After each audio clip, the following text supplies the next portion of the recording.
some room in here. If I'd have known that, we'd have gone to a bigger area.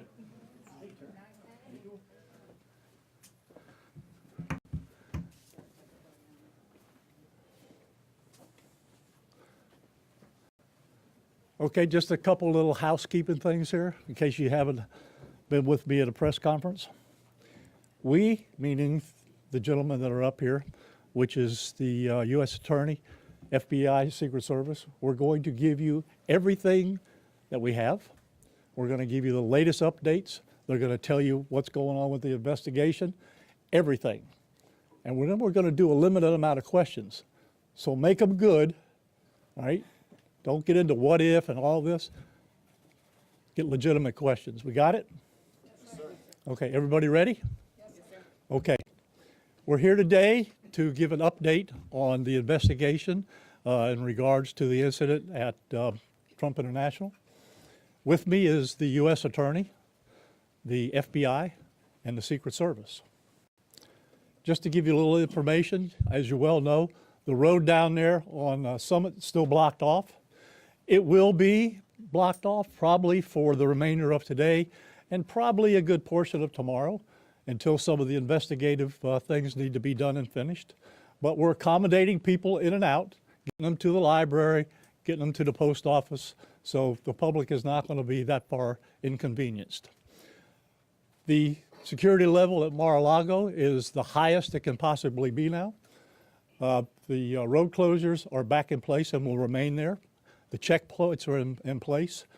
And my commitment to the Secret Service is to give them every possible resource from PBSO. Once they determine the level of security that they need, they will get all the resources possible. So having said that, I'll let you talk to the U.S. Attorney. Thank you, Sheriff.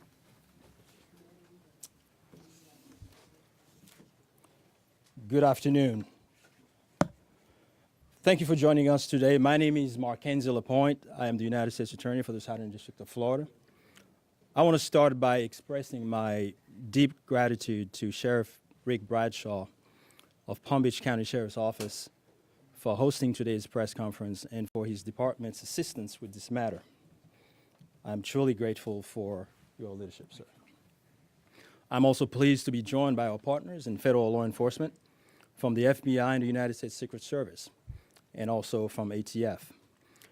Joining us today for comments and announcements are Special Agent in Charge Jeffrey B. Veltri of the FBI Miami Field Office, and Acting Director of the U.S. Secret Service, Ron Rowe. I want to also thank the men and women in law enforcement who have been working around the clock in the initial phase of this ongoing investigation. Our partners include federal and local authorities who effectuated the apprehension of the defendant and have aided in ensuring federal charges were filed against him this morning. We're here to announce that Ryan Wesley Routh, 58 years old, of Hawaii, has been charged by a criminal complaint in the Southern District of Florida with firearms offenses related to an incident which occurred yesterday at Trump International Golf Course right here in West Palm Beach. Routh was charged federally with possession of a firearm by a convicted felon and possession and receipt of a firearm with an obliterated serial number. He had his initial appearance today before Magistrate Judge Ryan McCabe in the federal courthouse in West Palm Beach. According to the allegations in the complaint, a U.S. Secret Service agent walking the golf course perimeter saw what appeared to be a rifle poking out of the tree line. After the agent fired a service weapon in the direction of the rifle, a witness saw a man later identified as Routh fleeing the area in the tree line.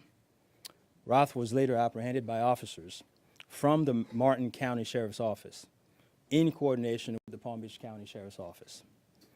The complaint alleges that in the area of the tree line from which Routh fled, agents found a digital camera, a backpack, a loaded SKS-style rifle with a scope, and a black plastic bag containing food.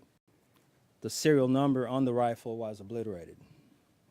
According to the complaint, Routh was convicted of felonies in North Carolina in December 2002 and March 2010. 10, and therefore was prohibited from possessing a firearm. The FBI is leading this investigation, this ongoing investigation. As the Attorney General stated earlier today, the FBI is continuing its investigation of this incident as an assassination attempt upon the former president. The investigation remains at its early stages. The entire Justice Department, including the FBI, the United States Attorney's Office for the Southern District of Florida, and the National Security Division are coordinating closely with our law enforcement partners to fully investigate and prosecute this matter. The charges we're announcing reflect the strong collaboration of the agencies represented here. The U.S. Attorney's Office, the Department of Justice, would be unable to carry forth our mission without the invaluable assistance of our federal, state, and local law enforcement partners. I would like to thank the Bureau of Alcohol, Tobacco, Firearms, and Explosives, and we have Ms. Robinson here, Special Agent in charge of assistance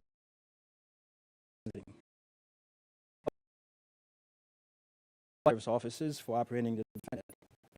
Without the local authority, it would be literally impossible to accomplish the things we're able to accomplish on the federal side. I want to personally express my gratitude to the attorneys with the U.S. Attorney's Office for the Southern District of Florida and the Counterterrorism Section of the Justice Department's National Security Division for their nonstop work over the last 24 to 30 hours. Together, we will continue to work tirelessly to ensure accountability and the pursuit of justice. At this time, I will invite FBI Special Agent in Charge Jeff Veltri to the podium. After Special Agent in Charge Veltri completes his remarks, Acting Director of the U.S. Secret Service, Ron Rowe, will provide remarks before we open the floor for a few questions. On our end, given that this is a pending matter before the court and the investigation is ongoing, all comments will be limited. Thank you very much. Jeff.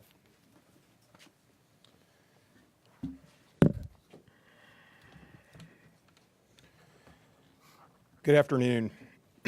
For a quick introduction, my name is Jeffrey Veltri, FBI Special Agent in Charge for the Miami Field Office.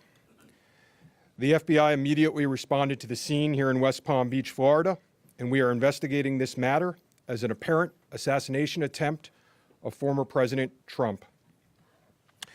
We view this as extremely serious and are determined to provide answers as to what led up to the events which took place. I want to emphasize we're just a little over 24 hours into this investigation, so we're going to provide as much as we can publicly while our investigation is still ongoing. We must also stress that the United States Attorney's Office is pursuing charges, and that limits some of the details that we can discuss publicly. Yesterday afternoon, Martin County Sheriff's Office took custody of Ryan Ralph, and he was transported back to Palm Beach County Sheriff's Office. Our FBI agents then attempted to interview him, and he invoked his right to an attorney.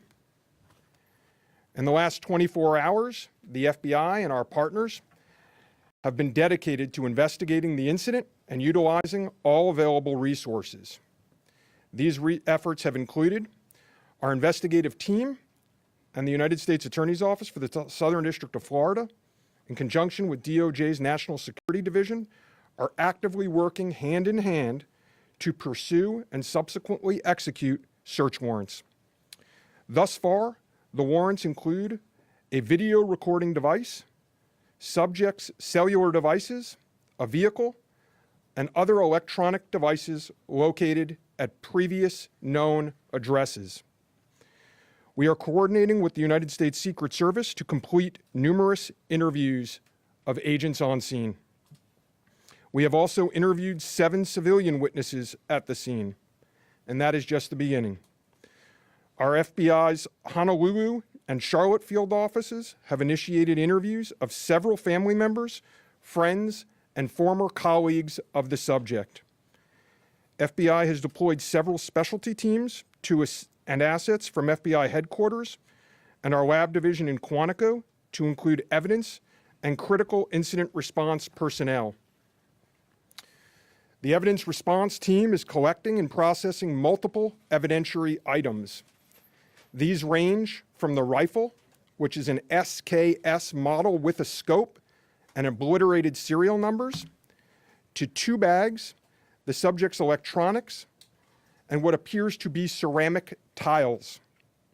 DNA has also been collected from those items, which are being sent to Quantico for testing. We will also process the subject's vehicle for evidence.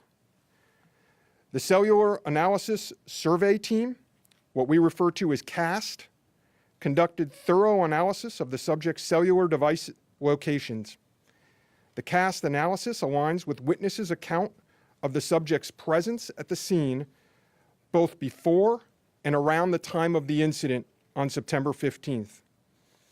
More specifically, we're continuing to conduct analysis and will be compiling the subject's movements in the days and months leading up to September 15th. Cellular data shows that the subject was in the vicinity of the golf course roughly 12 hours before the engagement with the United States Secret Service. Our investigative teams conducted a neighborhood canvass in an effort to collect and obtain relevant video footage. The subject had an active online presence, and we are going through what he posted and any searches he conducted online. In addition, we're going through media reports and public statements he made that he wanted to recruit Afghan soldiers and others to fight for Ukraine. The FBI has sent multiple requests to companies for returns on the subject's phone and social media accounts. We received several returns and are waiting on additional responses from other companies as well. Our investigative team is completing analysis of the returns and actioning leads as needed, and we anticipate continuing until the FBI knows the full totality of the subject's social media presence. By way of his background, in 2002, as the United States Attorney mentioned, the subject was charged and convicted in North Carolina for possession of a weapon of mass destruction. Law enforcement checks also revealed that from 1997 to 2010, the subject had numerous felony charges for stolen goods. I can also share with you that he was the subject of a previously closed 2019 tip to the FBI where it was alleged he was a felon in possession of a firearm. In following up on the tip, the alleged complainant was interviewed and did not verify, I repeat, did not verify providing the initial information. The FBI passed that information to local law enforcement in Honolulu. On behalf of the FBI, I would like to thank the Palm Beach County Sheriff's Office and Martin County Sheriff's Office for their incredible work in actioning the witnesses' information and rapidly apprehending the subject.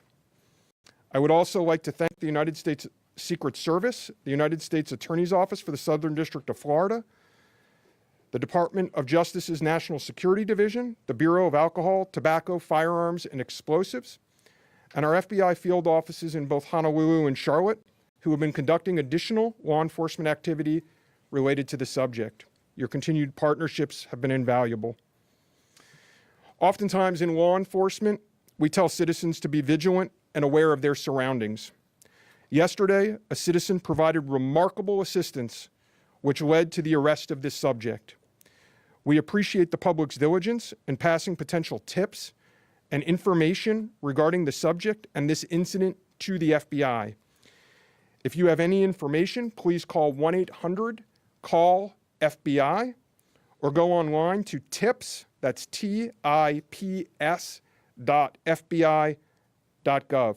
With that, let me turn it over to the United States Secret Service Acting Director, Ron Rowe. Good afternoon, everybody. Yesterday afternoon, this country was reminded of the heightened and dynamic threat environment the United States Secret Service and its protectees face on a daily basis. Immediately following the assassination attempt of former President Donald J. Trump on July 13th, the Secret Service moved to increase assets to an already enhanced security posture for the former president. In the days that followed, President Biden made it clear that he wanted the highest levels of protection for former President Trump and for Vice President Harris. The Secret Service moved to sustain increases in assets, and the level of protection sought. And those things were in place yesterday.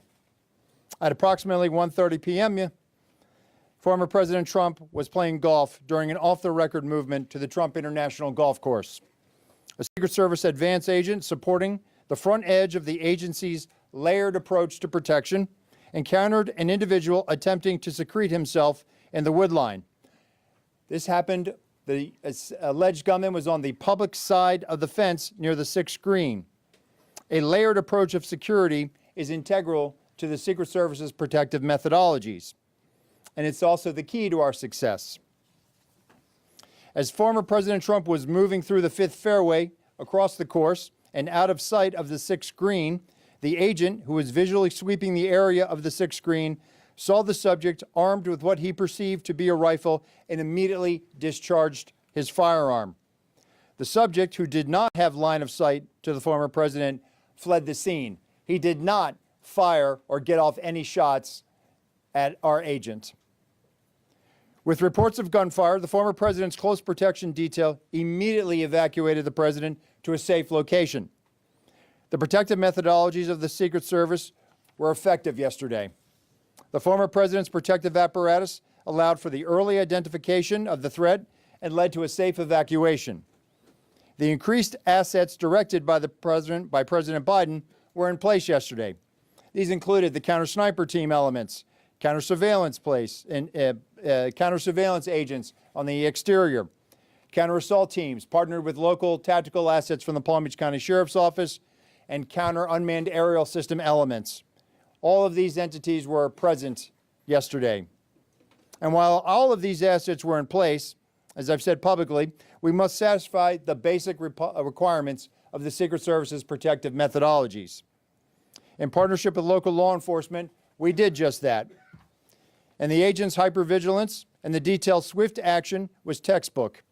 And I commend them and our partners for an exemplary response in keeping former President Trump safe.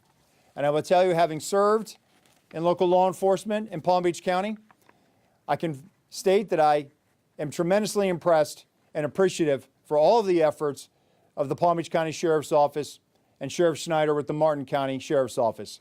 But what was critical to this was the quick reaction, the response, the hypervigilance of the men and women of the United States Secret Service, who since July 13th have been rising to meet an unprecedented and hyper-dynamic threat environment. And they are rising to this moment, and I could not be more proud of them and the way they have executed, not only yesterday, but what they're doing today and what they are doing tomorrow and what they will always do because it is their duty. Thank you. Okay. All right. Well, go slow here, folks. All right. Don't everybody do it at once. Ask who you want to answer the question, and then give the question. I have a question for you, Director. Is there any evidence to suggest that the suspect knew that Donald Trump would be on the golf course at that time? And was the golf course searched thoroughly before the former president's arrival? So at this time, it was an off-the-record movement, meaning it was not on the former president's official schedule. And what I go back to is the layered approach. The elements and the methodologies of the Secret Service. There was a front element. It did its job in sweeping ahead of the president. That's what identified this individual who was in that wood line. And the swift action of that agent doing his job, pushing out ahead, sweeping while the president was behind him several hundred yards and several holes away, out of sight from the gunman, did his job. And that was what alerted the detail, and the swift action is what triggered that. First question, was there any evidence to suggest that the suspect knew that Donald Trump was going to be on that golf course at that time? Based on what I know now, and it's an active investigation, I don't have any information on that. Well, Terry Parker. How many times did your agents go around the perimeter and scope out the golf course during the 12 hours that this guy was holed up in the shrubbery? So this was an off-the-record movement. It wasn't a site that was on his scheduled, it wasn't part of his schedule. So there was no posting up of it because he wasn't supposed to have gone there in the first place. Garrett Haig. Have you briefed former President Trump on your findings so far, and has his campaign asked for any changes in his security going forward after yesterday? So, sorry. So I've had a conversation with the former president. We've explained and we've worked with the campaign. The president is aware that he has highest levels of protection that the Secret Service is providing him. Reaction to what we saw yesterday? We constantly evaluate based on threat. And yesterday, what we show is that our agents and our protective methodologies, and there's a lot of tactical assets in place, things that have been put in place as a result of what happened 60 days ago, those elements are working, and that demonstrates the redundancies that we have. And so we constantly evaluate. We'll of course, look at this and see what lessons learned from it. But as of right now, we are constantly evaluating that threat. And if we need to ratchet up additionally, we will. Yes, sir. Do we know when Ralph arrived in Florida in general, when he arrived in Palm Beach, the area? That's a question probably for the Specifically, FBI. and if he's been at the golf course prior to this scoping it out? We're in the process of collecting a lot of evidence, and that will be part of that investigation to determine his whereabouts going back quite some time. Do you have any detail on where he might have gotten it done?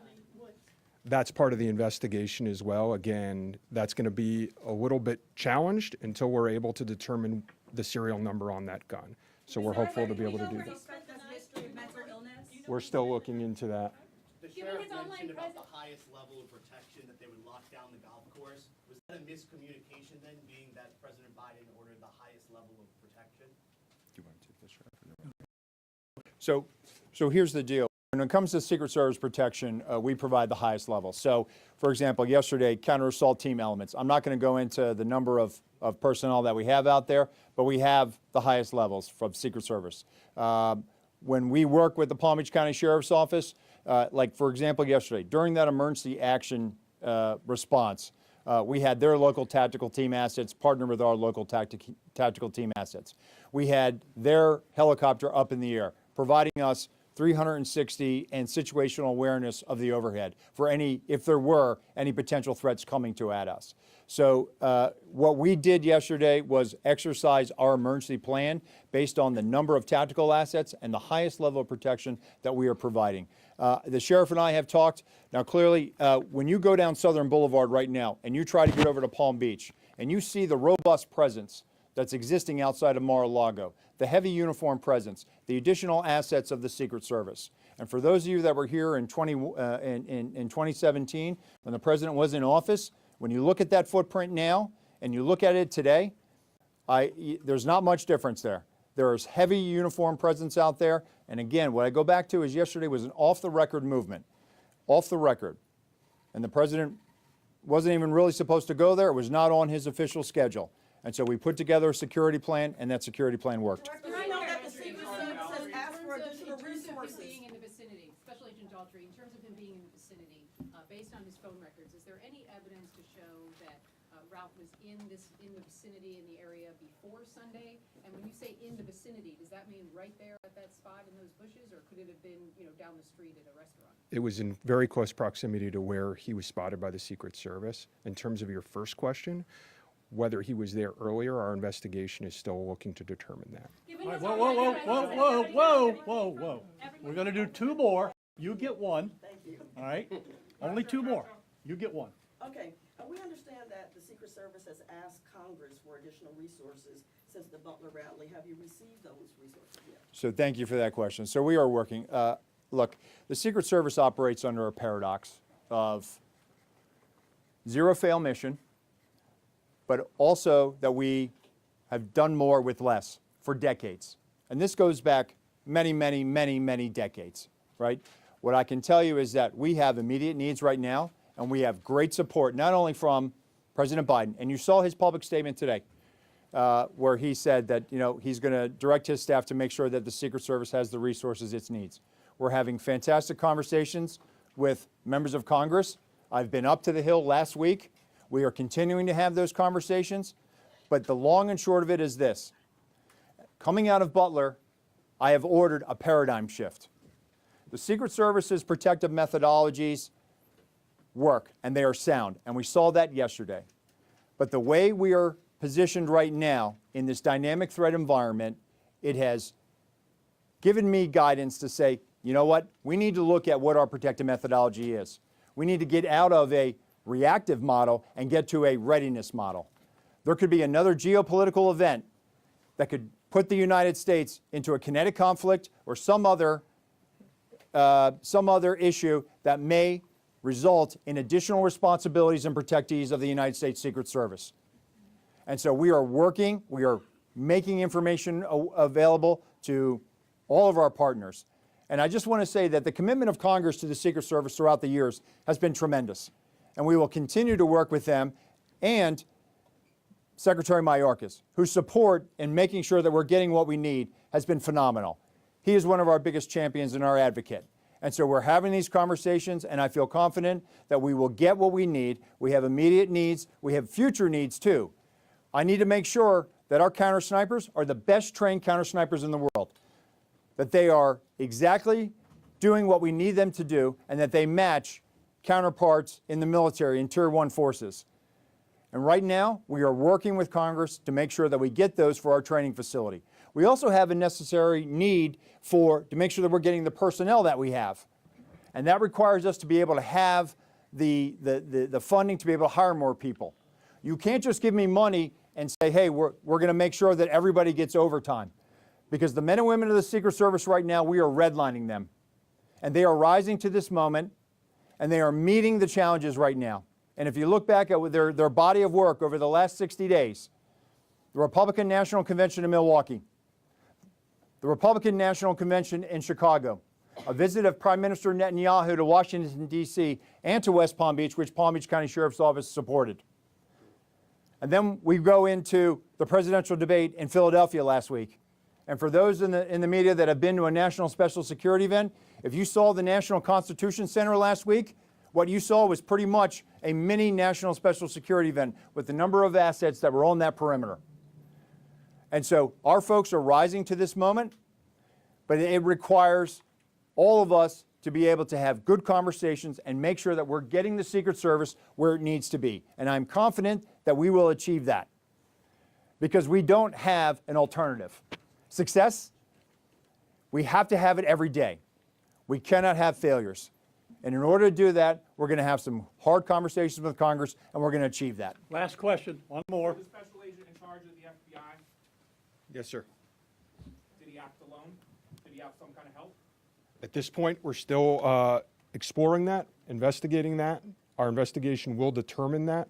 We do not have information that he's been acting with anyone else at present. Do we know how long he's been in Florida when he arrived? Oh, you snuck one in there. At this point, the question. Our investigation is still determining that. Thank you. All right. Anyhow, nope, that's it. We're not gonna do any more. All right, you got a lot of information there. The last thing I will tell you is, like the director of the Secret Service says, you know, the president called me last night, President Trump. He thanked me for everything that we did along with the Secret Service. He knows we work great together, and he feels safe. That's important because he is. And what we did yesterday proves that the system can work because the suspect didn't even get close to getting a round off, and we apprehended him and brought him to justice. So we're very, very proud of that. Thank you folks for being here. I appreciate it.